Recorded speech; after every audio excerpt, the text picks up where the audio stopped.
Hey there, are you struggling to get traffic up at your open houses? Well, today I'm going to be sharing some tips and tricks on how to get that attendance up. Hi, I'm Liza. You can call me Lizzie. I'm here to help you fill those open houses up with eager buyers. Long gone are the days of showing up to an open house with a card table, some business cards, maybe a tray of cookies.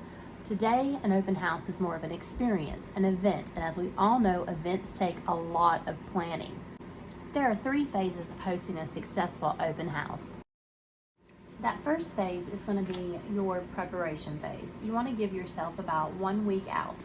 During that week, you're going to start posting on social media, everywhere you can think of. Maybe make a Instagram, Facebook, TikTok reel, and push it out. Something to grab attention. You can go into Facebook groups and search your town, neighborhood, post in those groups. You want to market potential buyers, not necessarily other realtors. So joining mastermind groups and posting your information into a mastermind group, you're not reaching the right person. So you need to push it out to people that could be moving to the area, maybe relocating from one side of the town to the other. But that first week, that needs to get started, start pushing that out. During prep week, you're also going to want to do your homework on the house. You're going to want to study up on all the questions that a potential buyer could ask you. When they walk in, they want to know, how big is this lot? Or where does my fence go? These are things that you want to know. You want to look like the professional. Perhaps you're not the listing agent and you're hosting for someone else. It's going to look better on you if you know what you're talking about. Take all those details that you've learned and create flyers. You can go into Canva. They have tons of templates already created in there for open houses. You can actually go on My Verus Title I app and print out open house sheets.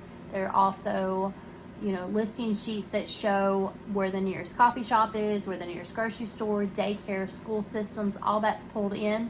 I'm going to put the link to that in the comments, but feel free to use that app if you want. 2 to 3 days before your open house, you're going to want to hit the pavement. That means you're going to go door knocking in the neighborhood. Take those flyers that you've created on Canva or even in my app and pass them out. You are not going to go up to the neighbors and say, hey, I'm Joe Realtor, let me sell your house, or do you want to buy this house? You want to approach it as, hey, I'm Joe Realtor, I'm having an open house. I just want to let you know if you see extra traffic in the area, invite them over. Hand them the flyer. Perhaps they know someone that's looking to move. Maybe they've got a coworker that's looking in the neighborhood. This is your time to get your name out, and you're not coming out as a solicitor. You're coming up as someone, just giving them a heads up of what's going on in their neighborhood. One idea that you could do is do an exclusive 30 minutes prior to your open house starting for neighbors only. People love exclusive things. They want to be part of, the VIP group. So use all of that to your benefit. The day before open house, you want to start placing your directional signs. Put them at the end of the street, put them in the front yard. This is kind of alerting everybody in the neighborhood, hey, something's going on. You need to do it in advance. A couple days before would be ideal, but at least the day before. It's been a very long week. We've made it to open house day. So we're in our second phase of hosting a successful open house.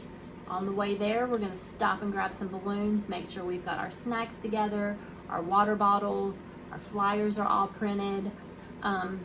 We want to make sure that house is clean, smells nice. When you go in, open up all the blinds, turn on all the lights, make it as open and airy looking as you can. The next part might seem a little off. I don't suggest a sign-in sheet. What I think works better than a sign-in sheet is a feedback sheet. When someone walks in, you could either have folders created with all your flyers and information in it, or you could have clipboards available for them, pens. But as soon as they come through that door, make sure you're introducing yourself to every single person that comes through the door. And when you introduce yourself to them, they're going to introduce themselves back to you. When you get their name, write it on the top of that sheet. Kind of creates like a visual there for you. Now you know each other's names, you're best friends. So give them that sheet, let them walk around the house. Perhaps they're going to tell you, what's great about the house, what's not. It's going to give great feedback for the seller, the listing agent, if that's not you. But it's also going to get their information. Now, what happens if they don't want to fill out that feedback sheet? You're going to give them an incentive. Have a drawing, create a gift basket, something that if they don't turn in that sheet, they don't get entered into it.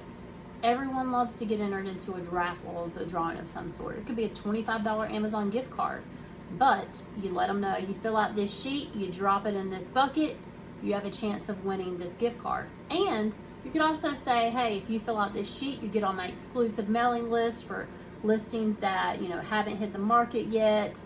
Something. You can use that information for so many things, but you have to ask for it. Some people just come in open houses just to be nosy, and they're not going to give you the correct information. That's part of the job. But some people are actually out there looking for houses, and if you don't have the information to follow up with them, could be missing on a potential client. So guess what? We finally made it to phase 3. After the open house is over, what happens next? You pack up your car and you're gone? Nope, you're not done yet. Hopefully you've got those feedback sheets. Follow up. You should be making contact with everyone that came through that door that did fill out your sign-in sheet or your feedback sheets within 24 hours. Send them a little note that says, thank you for stopping by my open house. Here's my information. If you need anything, I'm available. You have to make that contact, because I can promise you, if you're not doing it, someone else will. Remember, a successful open house begins with getting people to attend your open house. If you found these tips helpful and want to hear more, don't forget to like, share, and subscribe. I'll see you next time.